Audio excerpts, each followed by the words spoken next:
जे लड़ पैन सस ननान ते जुत्तियां मेरे लिए मास्टर अब्दुल हादी भट्ट साहब ने मंडियाला वड़ैच तो मेरे मामू ने उन्होंने एक पंजाबी की नज़म लिखी है कि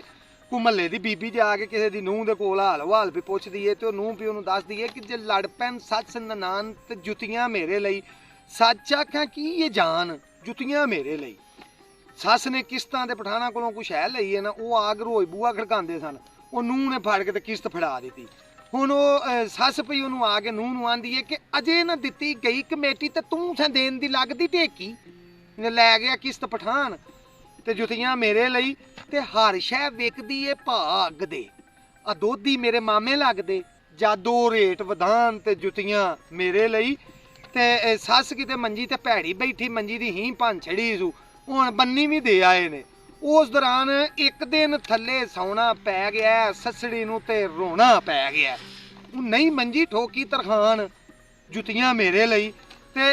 अद्धी राती बदल गज्जिया सारा टब्बर अंदर भज्जिया आपो आप सराहना खेस चुकिया ते अल्लाह दी सपुर्द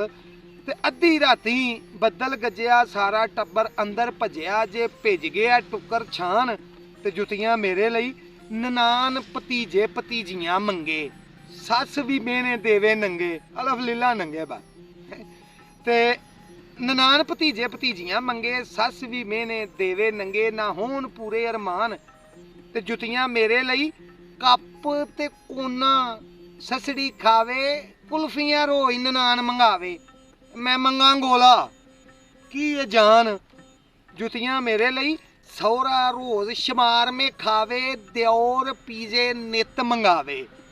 जे मैं मंगाला नान ते जुत्तियां मेरे लिए ते ससड़ी हांडी आप पकावे कड कड चोरी बोटियां खावे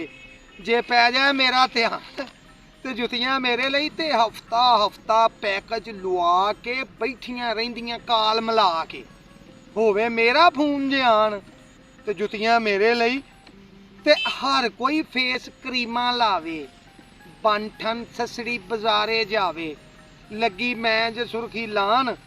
ते जुत्तियां मेरे लिए कोल जे कोई गवांढन बह गई दसो मेरा की वो लै गई 100 दी पई एक सुनान ते जुत्तियां मेरे लिए जे मैं पेके जान दा आखां गल्लां कर कर बन्नन खाखां अगे बंदे शिकायतां लान जुत्तियां मेरे लिए ते नौकर सस ननान मैं हो गई सारे घर तो दान मैं हो गई मैं जावां पई कुर्बान मैं जुत्तियां मेरे लिए।